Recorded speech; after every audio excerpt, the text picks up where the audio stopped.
गुरुजी सीताराम। चेला राम राम। मेरा नाम ऋषि गुप्ता है और मैंने ये देखा है कि जो मतलब पूजा पाठ करता है वो लोग के साथ पूरा होता है और जो पूजा पाठ नहीं करता मतलब जो पूजा पाठ करता है वो लोग के साथ अच्छा होता है और जो पूजा पाठ नहीं करता वो लोग के साथ पूरा होता है। तो ऐसा क्यों? तुम प्रश्न कर क्या रहा है पहले ये बता। मतलब पहले बेटा तुम ही समझ लो कि तुमने पूछा क्या है, फिर से बको। जो पूजा पाठ करता है मतलब जो अच्छा कर्म करता है उसके साथ ही पूरा होता है और जो मतलब सॉरी जो पूजा पाठ करता है और जो अच्छा कर्म करता है उसके साथ ही पूरा होता है और जो पूजा पाठ करता है और जो अच्छा काम करता है उसके साथ पूरा होता है। तो ऐसा क्यों?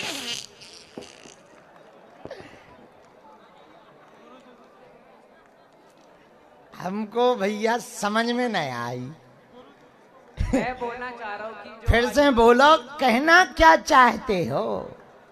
मेरा मेरा अच्छा कब होगा? ए हलवानाथ प्रश्न पूछ पहले। मैं बोल रहा था कि जो अच्छा कर्म करता है हाँ। उसके साथ पूरा होता है। हाँ। जो सॉरी जो अच्छा कहना क्या चाह रहा है? फिर से बोल, सही बोल।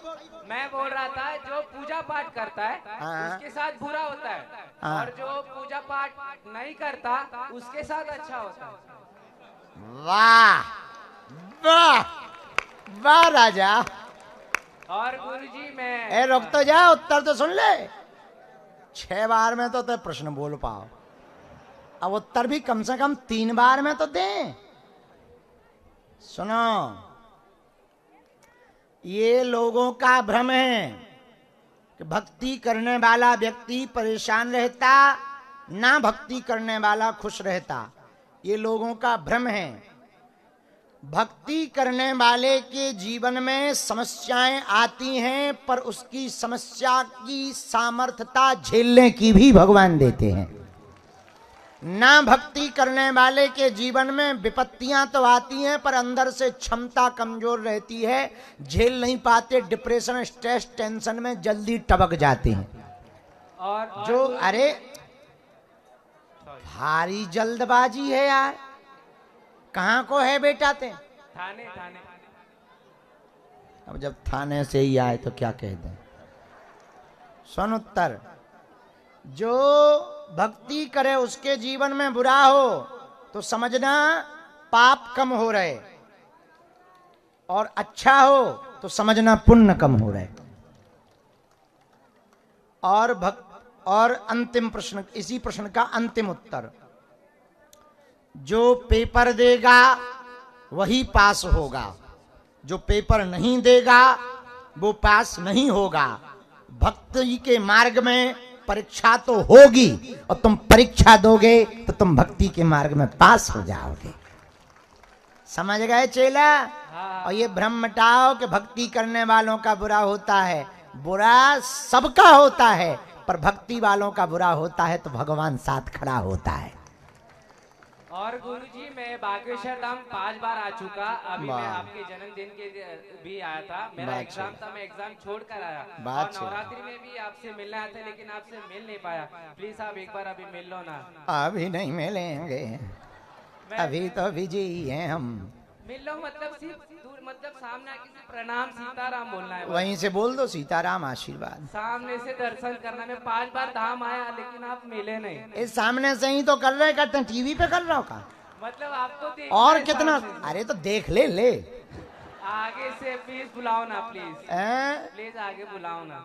मैं 5 बार आया लेकिन आप मिले नहीं। आपके चरण स्पर्श करना है मुझे प्लीज। देख अब एक आध तो आगे बुलाओ। अब कह रहा हो चरण स्पर्श करना है, कल के दिन तू कहेगा संपत्ति दे दी, हम तो लुट जाएंगे ऐसे ही। एक बार बुलाओ ना। मैं 5 बार आया लेकिन आप नहीं। मैं परीक्षा भी छोड़ कर आया था आपका जन्मदिन के लिए लेकिन उस दिन भी नहीं मिल पाया मैं। अब तो इमोशनल ब्लैकमेल कर रहा हूँ। प्लीज बुलाओ ना। नवरात्रि में भी आया आप। आजा। बालाजी महाराज के कृपा पात्र बागेश्वर धाम पीठाधीश्वर परम पूज्य धीरेन्द्र कृष्ण शास्त्री जी महाराज का पावन संकल्प मध्य प्रदेश में छतरपुर के ग्राम गढ़ा में बनेगा विश्व स्तरीय कैंसर अस्पताल एवं रिसर्च सेंटर, जिसकी आधारशिला देश के यशस्वी प्रधानमंत्री नरेंद्र मोदी जी के कर कमलों से रखी जा चुकी है। 200 करोड़ रुपए की लागत वाले 100 बेड के इस अस्पताल में गरीबों का होगा मुफ्त इलाज। ये बहुत बड़ा अवसर है, बहुत बड़ा काम है। संकल्प बड़ा हो, संतों के आशीर्वाद हो, प्रभु की कृपा हो, तो समय सीमा में सब पूर्ण होता है। हमारे प्रियजनों, बागेश्वर धाम पूरे भारत के लोगों, अभी तक अस्पतालों में मंदिर थे, अब मंदिर में अस्पताल होगा। कैंसर हॉस्पिटल निर्माण हेतु सहयोग देकर पुण्य के भागी बने।